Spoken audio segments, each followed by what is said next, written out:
I will come as soon as this meeting is over. I promise you. The words arrived by text message at 7:30 in the afternoon. Lucia Beltran read them standing in front of the dining room window, with the phone still warm in her hand and the table set for 4. Outside, the city began to turn on its lights as if nothing mattered. Inside, the silence weighed more than any argument. She did not answer. It no longer made sense.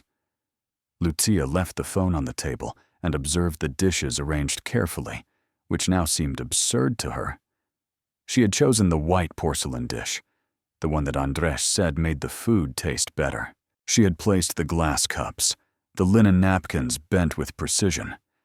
She had cooked the lamb that he liked, with rosemary and red wine, following the recipe that once gave him a smile. But Andres wasn't there to smile. Lucia closed her eyes and felt the familiar knot in her chest, that which she already knew too well. It was not anger. Anger required energy, and she no longer had it. It was something colder, more definitive. It was the fatigue of someone who has waited too many times and knows that waiting does not change anything. She heard footsteps in the corridor. Mateo appeared at the threshold, with the wet hair of the shower and the cautious look of someone who already sensed the answer before asking. "He is not coming, is he?" Lucia forced a smile that did not reach her eyes. "He is in an important meeting." Mateo slowly, without surprise, sat down. At 17, he had learned to read the language of his father's absence with painful precision. He said nothing more.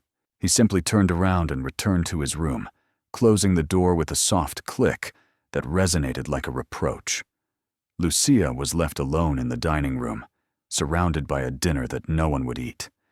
She turned off the candles that she had lit in advance, observing how the flames were extinguished one by one, leaving only smoke threads that dissolved in the air. She thought about how many times she had done the same thing, how many cold dinners had ended, how many important conversations had been left unsaid, how many moments had evaporated, while Andres signed contracts and closed businesses in offices with views that were worth millions. The phone vibrated again. "Maybe one more hour. Do not wait for me awake." Lucia felt something break inside her, something small but essential. It was like the first crack before a wall collapses, almost imperceptible but irreversible. She kept the phone unanswered and began to pick up the plates intact. Her hands moved automatically, removing the food, keeping the glasses, folding the napkins. Each gesture was mechanical, empty, as if it were erasing the evidence of a hope that she could no longer sustain. Meanwhile, 15 kilometers away, Andres Beltran stood in front of the windows of his office on the 32nd floor, looking at the city that stretched under his feet as a map of opportunities. The meeting had ended 20 minutes ago, but he had not moved. In his right hand, he held a glass of whiskey that he had just tried. On the left, the phone with Lucia's messages that he had read and left without emotional response. He knew he had to go. He knew he had promised to be home early. But there was something in the stillness of that empty office, in the low hum of the air conditioning, in the panoramic view of the illuminated city, that held him back with more force than any family obligation. Here, in this space of steel and glass, everything made sense. The numbers squared, the decisions were logical, the problems had measurable solutions. At home, nothing was so simple. Andres drank a sip of whiskey and let the liquor burn his throat. He thought of Lucia, waiting for him, of Mateo, probably upset, of Sophia, already asleep without having dinner with him. He thought of all this with the same distance with which he thought of the fluctuations of the stock market. Something important, yes, but not urgent, not now. There was always an hour that he postponed later. His partner, Ricardo Montero, entered the office without knocking, with 2 folders under his arm, and that satisfied smile of someone who had just closed a $1 million deal. "Andres, I need your signature on these contracts before the Japanese leave. Do you have 5 minutes?" Andres sat down without thinking. 5 minutes turned into 20, 20 into 40. Time slipped with the same ease with which he signed documents, each one more important than the previous one, each one justifying his absence, with figures that made everything else seem secondary. When he finally left the building, it was already past 10 at night. The parking lot was empty except for his black Mercedes, shining under the halogen lights. Andres got into the car with the feeling that he had won something important, although he could not say exactly what. He turned on the engine and stayed there for a moment, with his hands on the steering wheel, looking at his reflection in the rearview mirror. He looked tired, successful, but tired. The dark circles began to show. The lines of expression deepened. He was 43 years old, and each of them had been won with office hours, with international flights, with business dinners that were worth more than family dinners. He had built an empire. He had multiplied his father's inherited fortune by 10. He had put the last name Beltran on the list of the most influential businessmen in the country. But when he looked at his reflection in that mirror, he did not know if what he saw was a successful man or simply an absent man. He took out his phone and found 3 more messages from Lucia. She had sent them hours apart.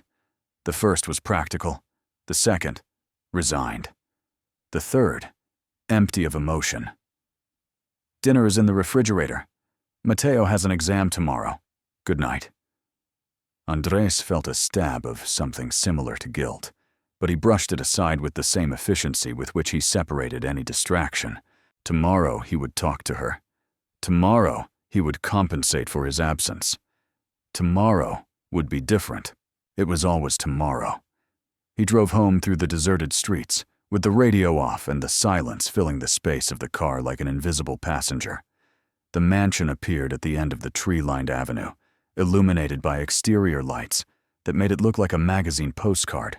4,000 square meters of modern architecture, gardens designed by the best landscaper in the city, an infinite pool that reflected the night sky. Everything perfect, everything impeccable, everything empty of the only thing that could not be bought with money. Andres parked in the garage and entered the house through the side door. The lights on the first floor were off. He climbed the stairs without making noise, like an intruder in his own life. The door of the main bedroom was half open. Lucia slept on her side of the bed, or at least pretended to sleep. Andres knew the difference, in the too regular breathing, in the barely noticeable tension of her shoulders, in the distance that she had put between both sides of the mattress. He did not wake her up. He did not try to apologize. He simply changed clothes in the dressing room and lay down on his side of the bed, keeping the distance that she had established without words. In the darkness, with his eyes open looking at the ceiling, Andres thought that the next day he would fix everything. He would arrive early. They would have dinner together. They would talk. They would reconnect. It was just a matter of finding the right moment. He did not know that there would be no more appropriate moments. He did not know that in a few hours his phone would ring with a call that would turn all his priorities into ashes. He did not know that that night would be the last in which he could pretend that time was infinite and that absences did not have permanent consequences. In the room next door, Lucia did not sleep either. She looked at the wall with dry eyes, beyond crying, beyond disappointment. She had made a decision during those hours of lonely waiting, a decision that had germinated in silence for months, maybe years, and that had finally found the strength to crystallize. Tomorrow she would talk to Andres. She would tell him what she had kept in for too long. She would tell him that love does not feed on unfulfilled promises, that children do not wait forever, nor does she. But before dawn came, before she could pronounce those words that would change everything, fate decided that there was another kind of conversation waiting for them, a conversation that would not take place at the dining table or in the privacy of the bedroom, a conversation that would begin with the ringing of a phone at dawn and an unknown voice asking if it was Mateo Beltran's relative. The phone rang at 3/4 through the dawn. Andres heard it first. that sharp and persistent tone that broke the silence of the room like an emergency alarm. His hand reached for the device on the nightstand, still dazed by sleep, without understanding why someone would call at that time. The numbers shone on the screen.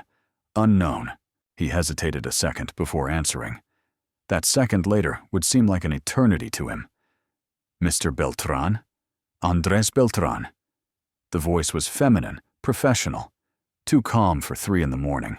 Andres sat up in bed, feeling something cold go through his spine. Yes, it's me. This is Dr. Ramirez from San Rafael Hospital. Your son Mateo was admitted an hour ago. There was a traffic accident on Forest Avenue. We need you to come immediately. The world stopped. Andres heard the words, but his brain refused to process them. Mateo, hospital, accident. The 3 words floated in his mind without connecting, without forming a reality that he could understand. How is he? Is he okay? What happened?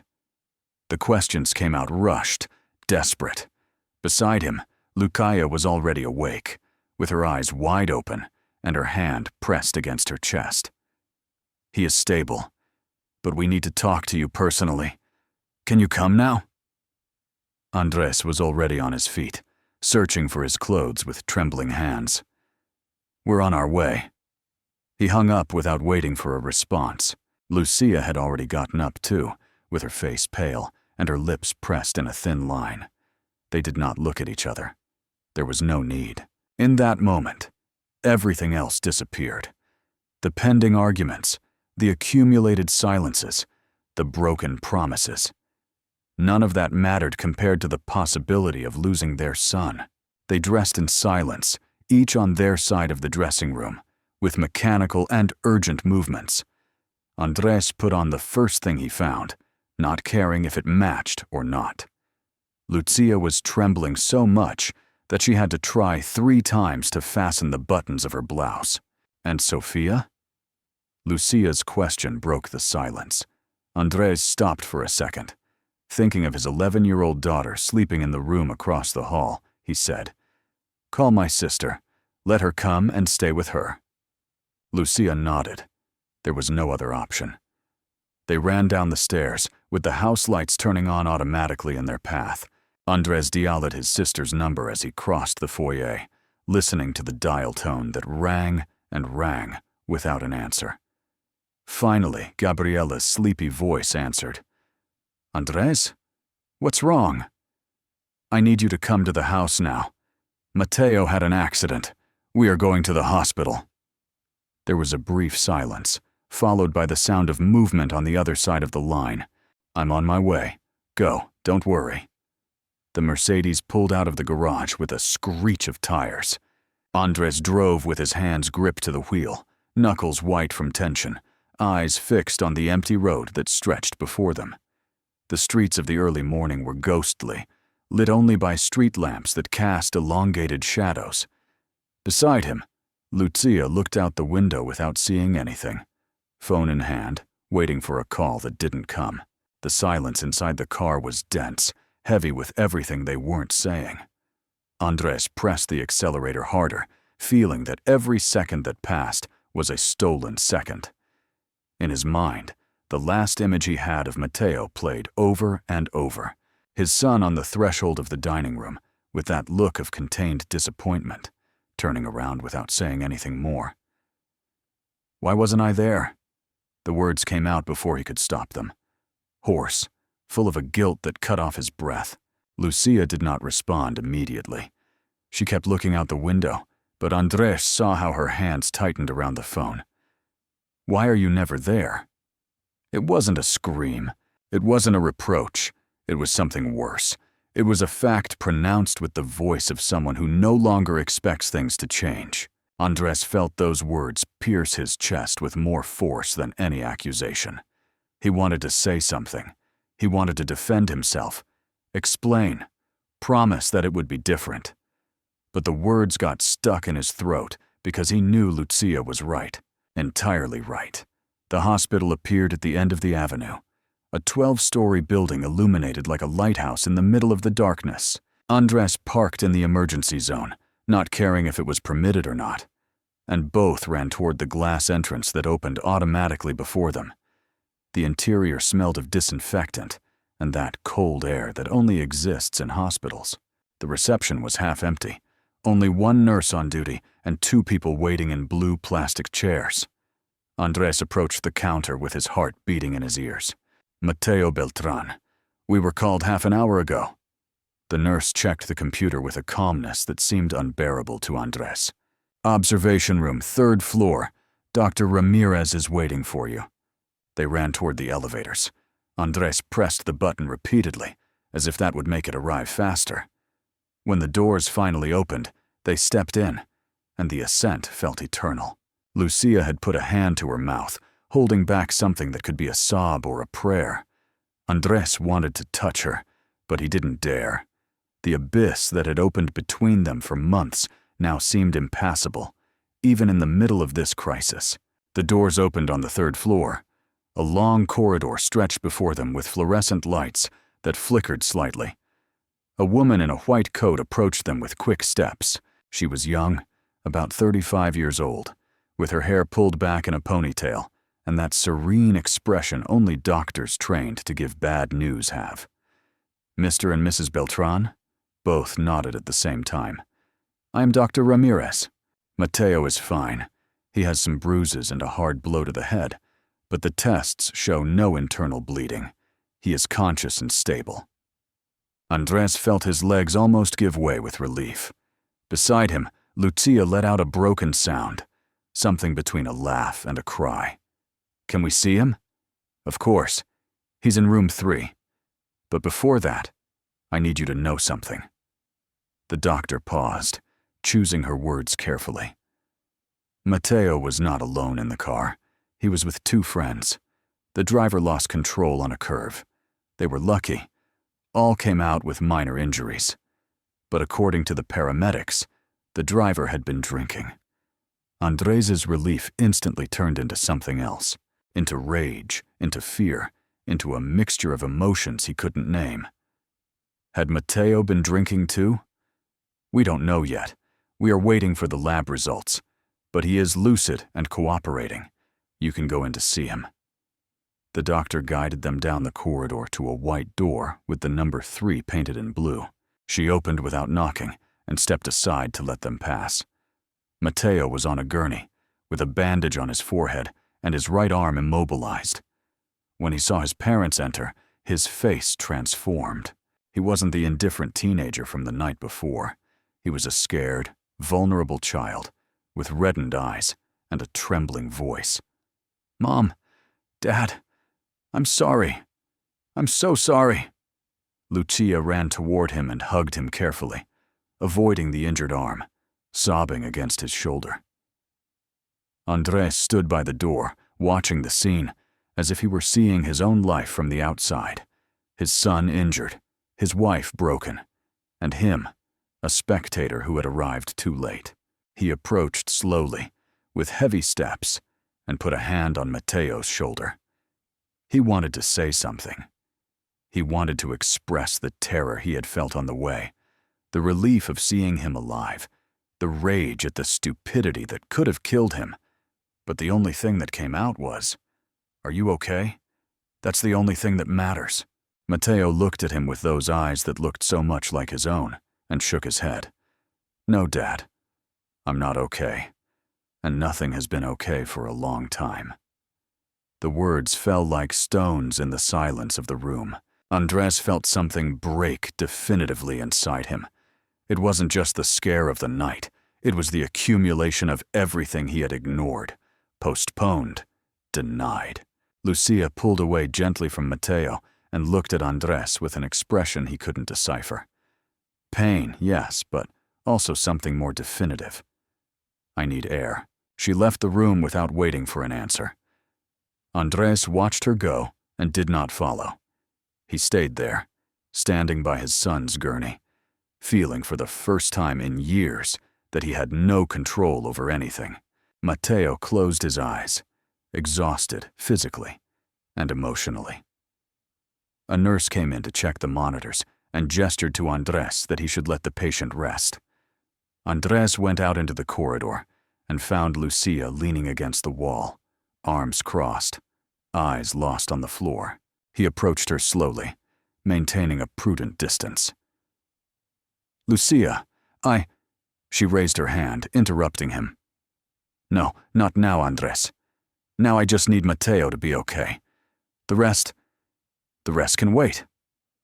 But in the way she said it, Andres knew that nothing could wait anymore, that they had reached a point where promises no longer meant anything, and where the accumulated damage was too deep to ignore. Somewhere in the hospital, the dawn began to filter through the windows. Andres looked out and saw the sky changing from black to gray, announcing a new day, a day in which nothing would ever be the same. And for the first time in years, he was truly afraid. Wait a moment. Yes, you, beautiful. I know you are there listening to this story, perhaps while you prepare for sleep, or maybe while you do something at home, accompanying you in this moment. I want to ask you something. Where are you listening to me from? What city? What country? I would love to know. Leave it in the comments below. And since you're there, if this story is touching your heart in some way, if it's making you feel something, give me a like. It helps so much so that more people can find these stories. And above all, comment. Tell me what you think. Tell me if you know someone like Andres or Lucia. Tell me if you've ever been in a situation like this. Every comment you leave, I read. Every single one. And I answer all the ones I can. Because you, beautiful, are the reason these stories exist. Now, let's continue with the story. Because what comes next is going to change everything. They returned home when the sun had already fully risen.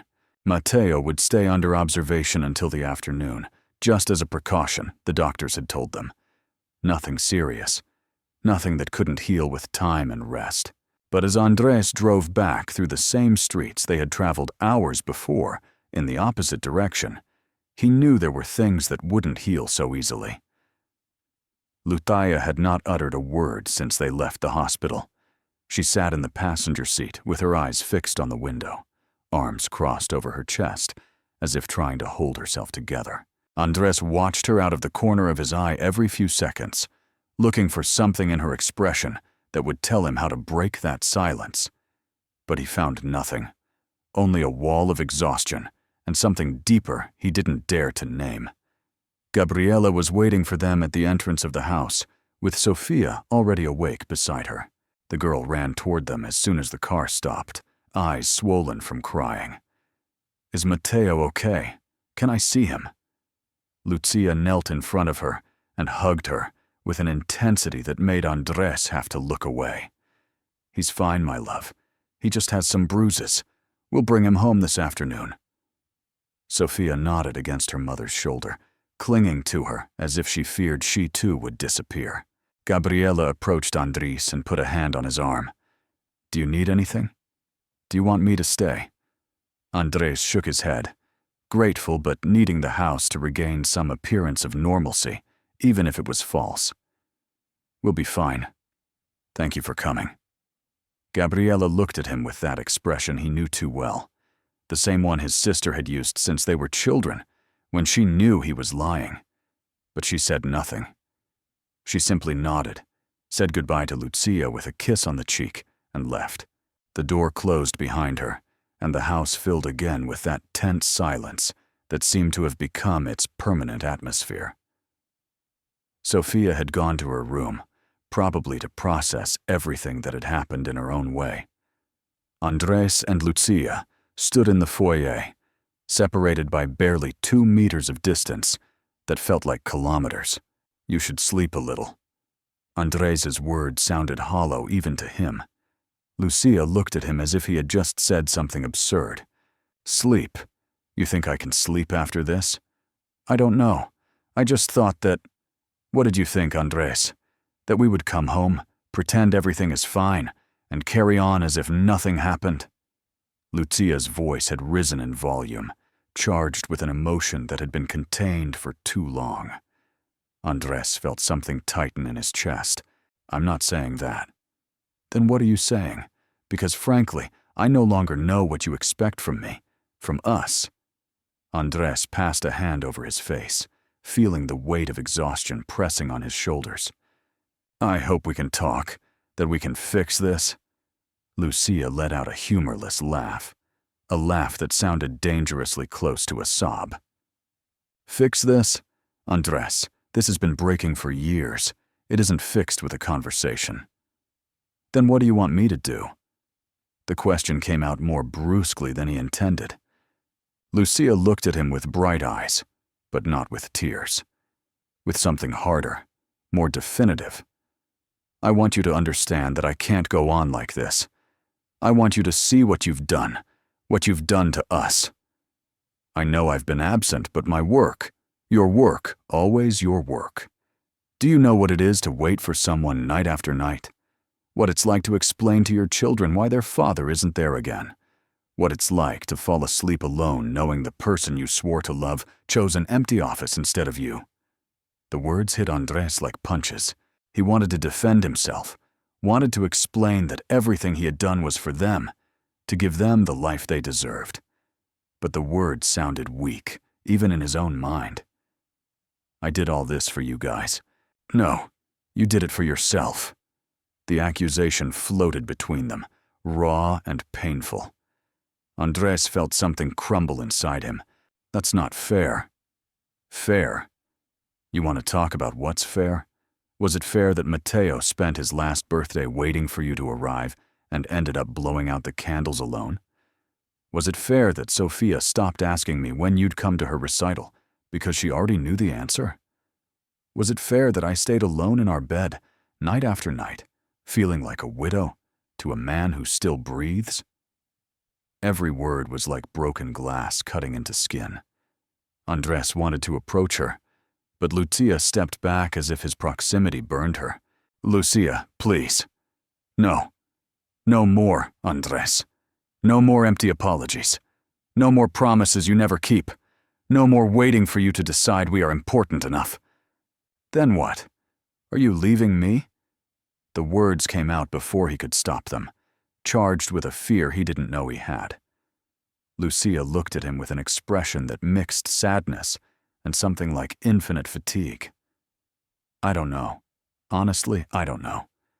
What I do know is that I can't keep living like this, and I won't allow my children to grow up thinking this is normal. That being absent is love. That money replaces presence. Andres felt the ground move beneath his feet. For years he had built his life on certainties, numbers that squared, contracts that were fulfilled, goals that were reached.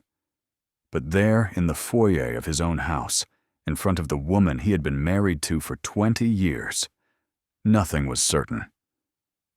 What do you want me to do? Tell me what to do and I'll do it. Lucia shook her head slowly. That's the problem, Andres. I can't tell you what to do. This has to come from you. It has to be your decision to change. Not because I ask you. Not because we almost lost Mateo, but because you really want to. And if I don't know how? The vulnerability in his own voice surprised him. Lucia looked at him for a long moment, and for the first time in hours, something in her expression softened just a little. Then you'll have to learn. But I can't teach you to want to be with your family, Andres. That's something you have to discover for yourself. She turned around and began to climb the stairs, each step resonating in the silence of the house. Andres watched her walk away, feeling that something fundamental was breaking, and he had no idea how to stop it. Lucia. She stopped halfway up the stairs without turning. I love you. The words sounded desperate, almost pathetic.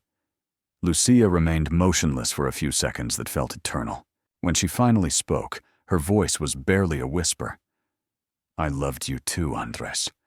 More than you can imagine. But love is not enough when there is no time to live it. She continued climbing until she disappeared on the second floor. Andres heard the bedroom door close with a soft click that resonated louder than any slamming door. He was left alone in the foyer, surrounded by the luxury he had built with years of work. In the house that was worth millions, with the silence pressing against his ears like a physical weight. For the first time in his adult life, Andres Beltran didn't know what to do.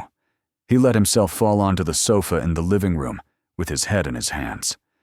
He thought of Mateo in that hospital bed, with that look that accused him without words. He thought of Sofia, who had stopped expecting him to arrive on time.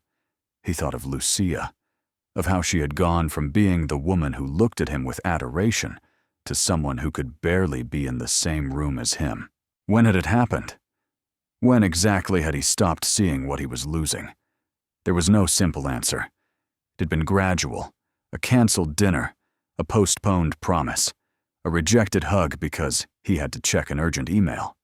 Thousands of small absences that had accumulated to build an abyss.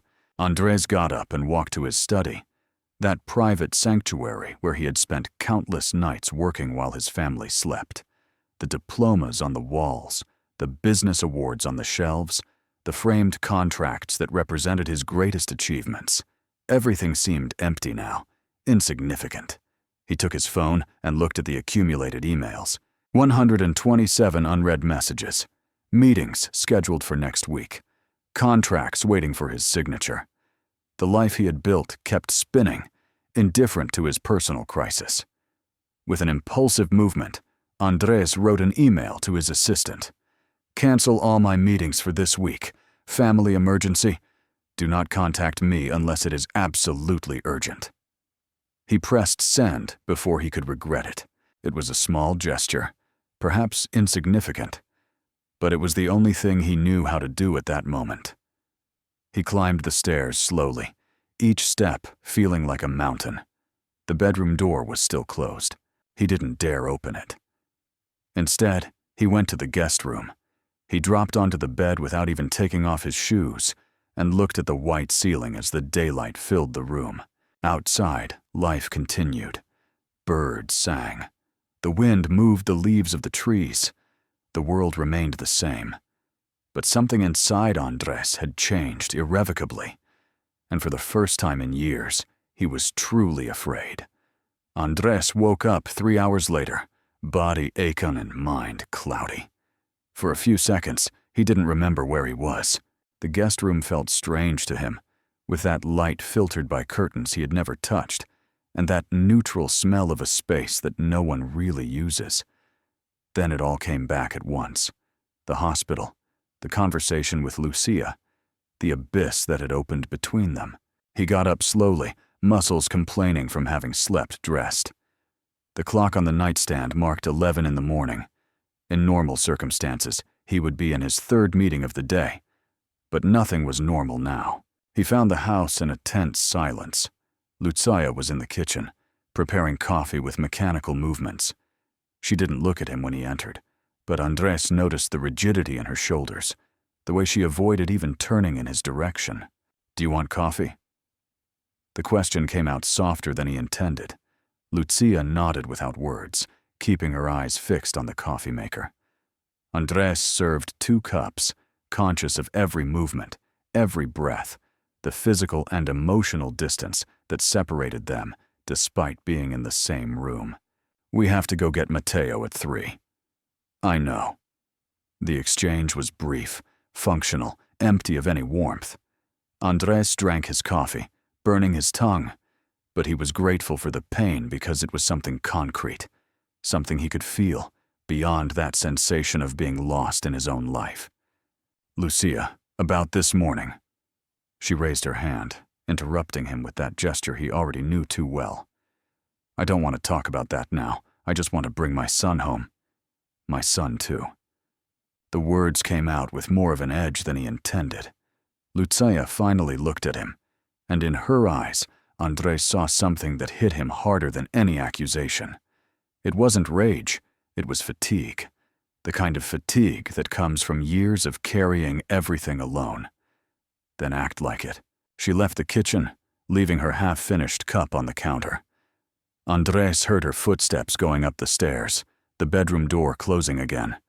He was left alone in that kitchen of Italian granite and state-of-the-art appliances, feeling smaller than ever. The hours until 3 passed with a painful slowness. Andres tried to work, opened his laptop, checked emails, but the words on the screen made no sense.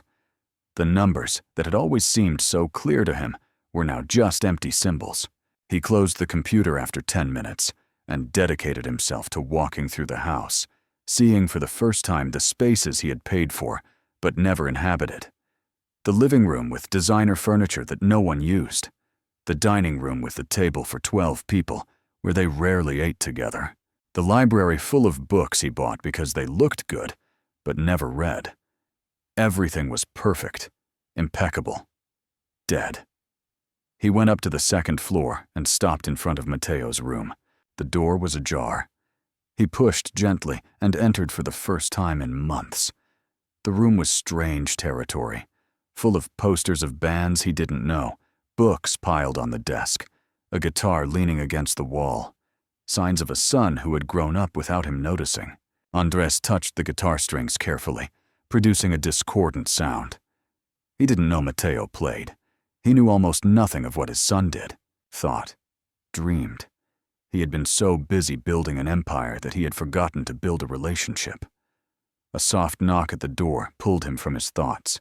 Sophia was at the threshold, eyes still swollen and a cautious expression. Is Matteo going to be okay? Andres knelt in front of her, matching her height.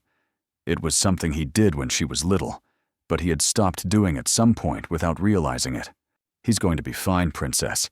He just has some bruises. Sophia nodded, but she didn't seem convinced. She bit her lower lip, that gesture she made when she was nervous. Are you and Mom fighting? The question hit him like a punch to the stomach. Andres wanted to lie, tell her everything was fine, protect her from the truth. But when he looked into those eyes that watched him with so much hope and so much fear, he knew lies no longer worked. We're going through a difficult time. Is it my fault? No. God, no, my love. None of this is your fault. He hugged her tightly, feeling how small she still was, how fragile. Sophia clung to him with an intensity that broke his heart. Are you going to leave? The question came out muffled against his shirt, but he heard it perfectly. Andres closed his eyes, feeling something tear in his chest. I'm not going to leave, I promise you. But even as he pronounced the words, he wondered if they were a promise he could keep, or just another in a long list of broken promises. At 2:50, Andres and Lucia got into the car in a silence that had already become their new language. The trip to the hospital was identical to the morning one, but in the opposite direction. Known streets, traffic lights, other cars, everything normal on the surface, everything destroyed inside. They found Matteo dressed and waiting, sitting on the edge of the bed with a bag of belongings beside him. He looked better than in the early morning, but the bandage on his forehead and the arm in a sling gave him a vulnerable air that squeezed something in Andres's chest. Ready to go home? Matteo nodded without much enthusiasm. The discharge paperwork was fast. Sign here. Instructions for home care. Follow-up appointment in a week. All very efficient, very professional, very removed from the emotional chaos they all carried. In the car, Matteo sat in the back. Lucia sat beside him, not in the front seat. The message was clear. Andres drove in silence, looking in the rearview mirror every few minutes, capturing fragments of the image of his wife stroking their son's hair with a tenderness that excluded him completely. When they arrived home, Sophia ran out to meet her brother. She hugged him carefully, avoiding the injured arm, and Matteo let her, even smiled a little. It was the first smile Andres had seen on him in months. Lucia guided Matteo inside, settling him on the sofa with pillows and a blanket, bringing him water and the painkillers the doctor had prescribed. Andres watched from the edge of the scene, like a ghost in his own house, not knowing where to stand, what to do with his hands, how to participate in this choreography of care from which he had been absent for so long. "Dad." Matteo's voice pulled him from his thoughts. His son looked at him with a serious, adult expression, too mature for 17 years. "I need to talk to you." Lucia looked at Matteo, then at Andres, and nodded slightly. "I'll be upstairs if you need me." She left, taking Sophia with her, and Andres was left alone with his son. He sat in the armchair opposite the sofa, with his hands clasped, waiting. "The guys I was with last night, they weren't good friends." Andres wanted to interrupt him, but he held back. Matteo needed to say this. "I knew Marcos had been drinking. I knew I shouldn't get in the car. But I did it anyway, because nothing mattered to me anymore." The words fell between them like stones. Andres felt something cold run down his spine. "Why did nothing matter to you?" Matteo looked at him directly, without blinking. "Because if my father didn't care about being with me, why should I care about being safe?" The silence that followed was absolute. Andres felt every word pierce his chest with surgical precision. It wasn't a teenage tantrum. It wasn't an exaggeration. It was the truth, told without filters, without protection. "Matteo, no, Dad, let me finish. I know you work a lot. I know everything you got with effort. But I didn't want a mansion. I didn't want luxury cars or vacations in Europe. I just wanted you to be at my basketball game, to teach me to drive, to ask me how my day went." Every sentence was a blow. Andres wanted to defend himself, explain, justify, but there was no possible justification. "I'm sorry." The word sounded inadequate, insignificant in the face of the damage caused. Matteo shook his head. "I don't want you to be sorry. I want you to change.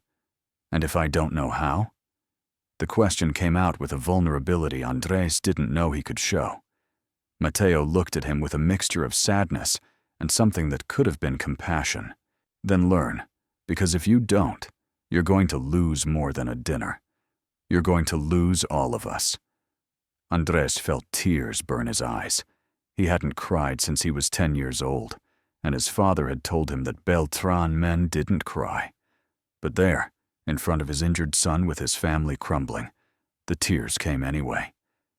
He didn't cry out loud. He just let the tears roll down his face while Matteo watched him in silence. After a moment that seemed eternal, his son spoke again with a softer voice. "There's still time, Dad. But not much." Andres nodded, not trusting his voice to respond. He got up, approached the sofa, and put a careful hand on Matteo's healthy shoulder. "I'm going to change, I promise you." Matteo said nothing. He just closed his eyes, exhausted by everything, by the accident, by the conversation, by years of waiting for something that never arrived. Andres climbed the stairs slowly, each step a weight on his shoulders. On the second-floor landing, he found Lucia waiting for him, leaning against the wall. "I heard everything." There was no accusation in her voice, only recognition. Andres stopped in front of her, maintaining a respectful distance. "I don't know how to fix this." Lucia looked at him for a long moment. "Start by staying. Just that. Stay."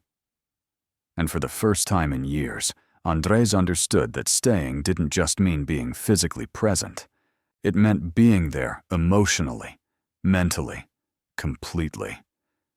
But he didn't know if he was still capable of that. Staying turned out to be the hardest thing Andres had ever done in his life. The first days were awkward, uncomfortable, full of silences he didn't know how to break. He woke up early by habit, but instead of going to the office, he stayed home, wandering through rooms that suddenly seemed strange. He made coffee and drank it slowly while looking out the window, watching the sun rise over the gardens that someone else had cared for years. Lucia watched him with a mixture of skepticism and caution. She said nothing, but Andres could read the question in her eyes. "How long will this last? When will you disappear again?" Monday morning, his phone rang 7 times before 9. Ricardo, his assistant, important clients, all needing something urgent, something only he could resolve. Andres watched the screen lighting up again and again, feeling that familiar tug, that urgency that had always controlled him. But then he saw Mateo coming down the stairs with his arm still in a sling, and he turned off the phone. "Aren't you going to work?" His son's question sounded genuinely surprised. Andres shook his head. "Not today." Mateo looked at him with those eyes that had seen too many broken promises, but he said nothing more. He simply sat at the table, and Andres made him breakfast. It was something simple. Scrambled eggs that turned out a bit dry, toast, a bit burnt. But it was the first time in years he had cooked for his son. As they ate in a silence that no longer felt so heavy, Andres realized something. Through all those years, he had believed his job was to give them everything. The best house, the best schools, the best possible future. But he had forgotten that what they really needed was something much simpler and much harder to give. Time, attention, presence. The days turned into a week. Andres canceled more meetings. He delegated projects. He ignored emails he previously would have considered urgent. At first, it was difficult. He felt that constant anxiety, that feeling that he was letting opportunities pass by, that the empire he had built would crumble without him. But it didn't crumble. The company kept functioning. Contracts were closed. The world continued turning without him being at the center of everything. And while the world went on its course, Andres discovered things he had forgotten existed.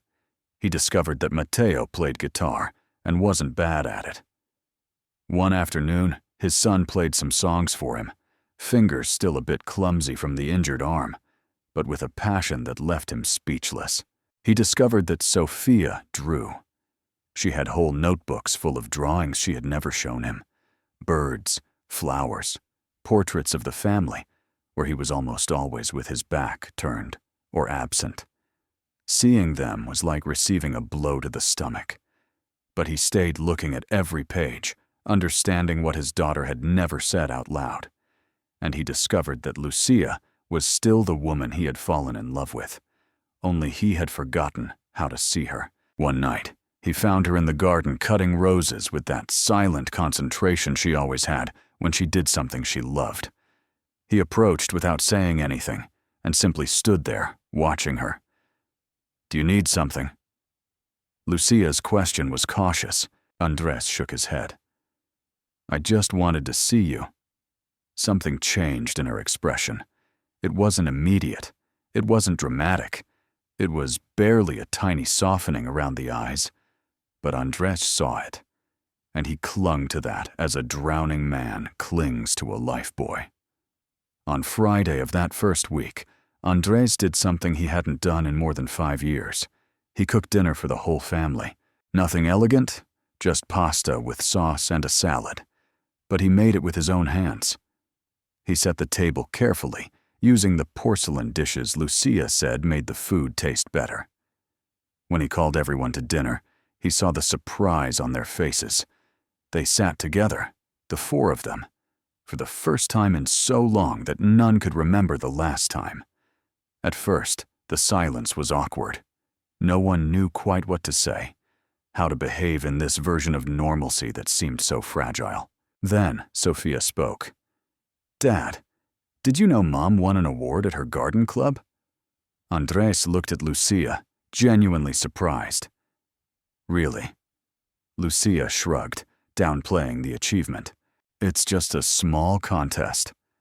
But there was something in the way she said it, something that reminded Andres of all the things he had stopped celebrating, noticing, caring about. "Tell me." And she did. She spoke about the roses she had grown, about the special variety she had obtained after years of attempts. As she spoke, her eyes lit up in a way Andres hadn't seen in a long time. And he listened. Really listened. Not with half of his attention while thinking about work. Not waiting for a pause to change the subject. He just listened.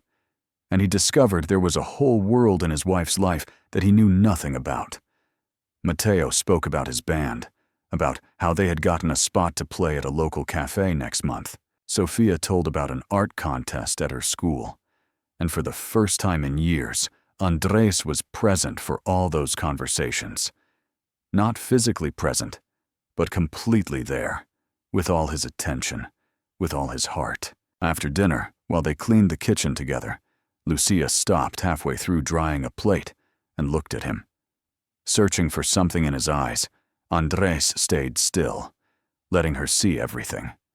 The fear, the determination, the love that had never gone away, but that he had forgotten how to show. "I'm afraid to believe you." Lucia's words came out barely as a whisper. Andres felt something break in his chest. "I know, and you have every right, but I'm not asking you to believe me. I'm asking you to let me show you." She closed her eyes, and when she opened them again, there were tears shining in them.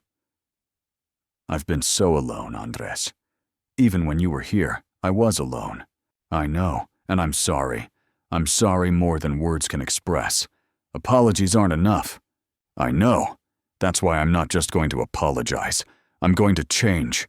Lucia let out a bitter laugh that ended in a sob. Andres took a step toward her, slowly, giving her time to move away if she wanted. But she didn't, and when he was finally close enough, he raised a hand and touched her face with a gentleness she didn't expect. "I love you. I never stopped loving you. I just forgot how to show it to you. But I'm going to learn again, even if it takes the rest of my life." Lucia looked at him with those eyes he knew so well, full of pain, but also of something else, something that could have been hope. "I don't want promises, Andres. I want days, one after another. I want to wake up and have you be there. I want to have dinner with you and talk about things that aren't business. I want you to know your children before it's too late. I give you that. I give you every day I have left." She shook her head slowly. "Don't give them to me. Give them to yourself. Because the truth is that you also missed out on all of this. You didn't just lose us. You lost yourself." The words hit Andres with the force of a revelation. She was right. He had been so busy being the successful businessman, the provider, the builder of empires, that he had forgotten how to simply be Andres. Husband, father, man. "Then help me find myself." Lucia looked at him for a moment that seemed suspended in time. Then, very slowly, she raised her hand and put it over his, still resting on her face. "I can't promise you this will be fixed fast. I can't promise you. I'm not afraid. I'm not asking you for promises. I'm just asking you for a chance." And finally, after days of distance, after years of disconnection, Lucia let Andres hold her. It was a careful hug at first, almost shy, as if both feared the other would break. But then she clung to him, and he held her.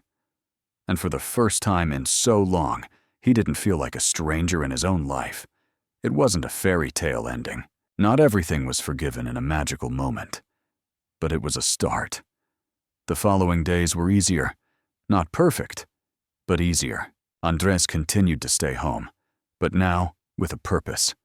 He learned the family routine, meal times, the TV shows Sofia liked, the songs Matteo was learning on the guitar. One afternoon, almost 2 weeks after the accident, Matteo found him in the garage, looking at his collection of cars he rarely drove.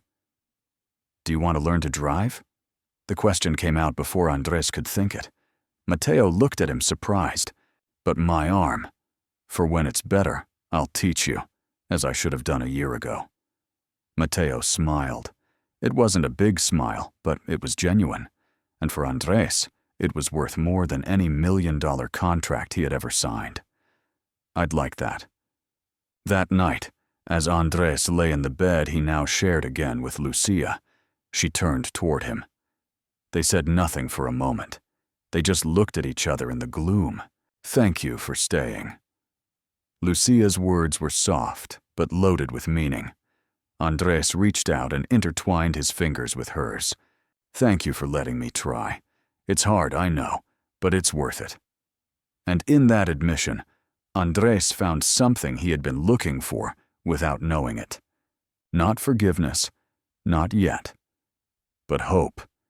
The possibility that what had been broken could heal. Not go back to being what it was, but become something new. Something stronger because it had survived breaking. Outside, the city continued to shine with its millions of lights.